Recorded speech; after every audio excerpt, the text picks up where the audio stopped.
ተረት ከቡቡ ጋር። ኩራተኛውን ድመት ታውቁታላችሁ? እስቲ ዛሬ አብረን እንየው። ይህን ተረት ከቡቡ ጋር የተሰኘ ቻናል ሰብስክራይብ እና ላይክ በማድረግ ሌሎች ተረቶችን ማግኘት ትችላላችሁ። አሁን ወደ ታሪኩ። ኩራተኛው ድመት። ከዕለታት በአንድ ቀን ጸጥ ባለ መንደር ውስጥ አንድ ቆንጆ ወንድ ድመት ይኖር ነበር። ድመቱ አንጸባራቂ ፀጉር፣ ረጅም ንጹህ ጢምና በኩራት የተጠቀለለ ለስላሳ ጭራ ነበረው። አንድ ማለዳ በወንዝ አጠገብ ቆሞ በውሃ ውስጥ ያለውን የራሱን ምስሉን እያየ እንዲህ ብሎ ያደንቅ ነበር። ዋው! እኔ በጣም ነው የማምረው። እንደኔ ማን ነው የሚያምር? በእርግጠኝነት ከኔ በላይ ቆንጆ በዚህ ዓለም ላይ የለም ይል ነበር። ከዛም እንደኔ ቆንጆና ጠንካራ የሆነ ድመት እንደ ራሱ ታላቅ ሚስት ይገባዋል። እኔን የምትመጥን ድመት መቼም የለችም አለ።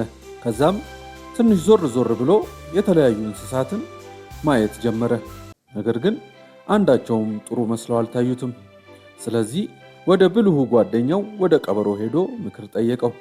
አያ ቀበሮ፣ አንተ ጥበበኛ ነህ፣ ንገረኝ እስቲ ማንን ነው ማግባት ያለብኝ ሲል ጠየቀው። እኔ ልክ እንደኔ ልዩና ኃይለኛ የሆነች ሚስት ያስፈልገኛል፣ እስቲ አፈላልገኝ አለው። ቀበሮው ቅንድቡን ከፍ አድርጎ ፈገግ አለ። እንግዲያውስ ታላቅነትን የምትፈልግ ከሆነ በጨረቃ ጀምር። በጨለማው ሰማይ ውስጥ ቆንጆና ብሩህ ሆና የምትታየው ጨረቃ ናት አለው። ድመቱም በኩራት ራሱን ነቀነቀ።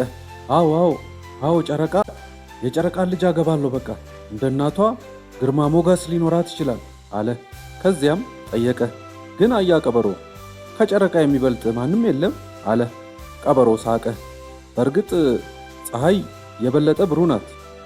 ፀሐይ ስትወጣ ጨረቃም ትደበዝዛለች አለው። የድመቱ አይኖች ተከፈቱ።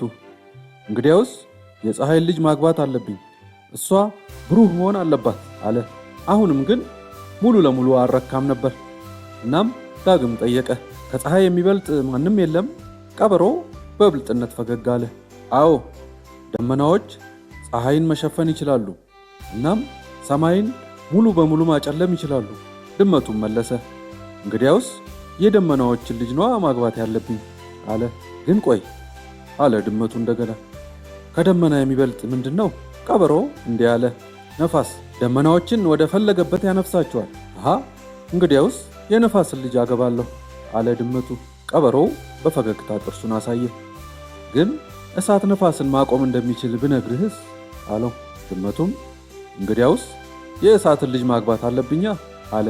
ቀበሮ አልቆመም፣ ቀጠለ። ግን እኮ ትልቅ ዛፍ ጠንካራና በአረንጓዴ ቅጠሎች የተሞላ ከሆነ እሳትንም መቋቋም ይችላል።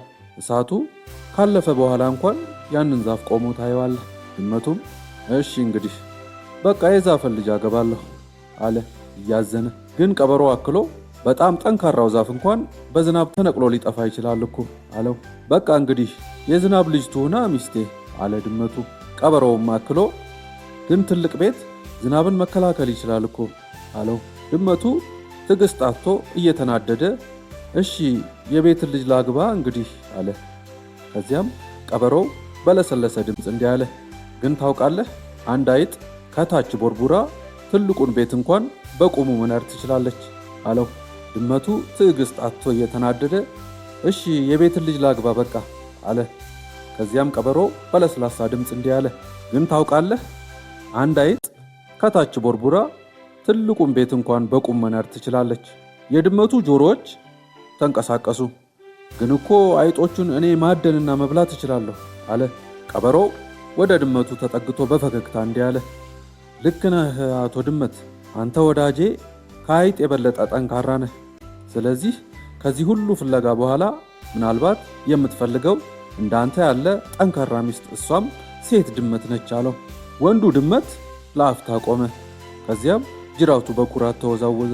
ልክ ነህ አያ ቀበሮ፣ ታላቅነትን ሩቅ ቦታ እየፈለግኩ ነበር፣ ለካስ አጠገቤ ነበር አለ። ይህን ተረት ከቡቡ ጋር የተሰኘ ቻናል ሰብስክራይብ እና ላይክ በማድረግ ሌሎች ተረቶችን ማግኘት ትችላላችሁ። ታሪኩ በዚሁ ተፈጸመ።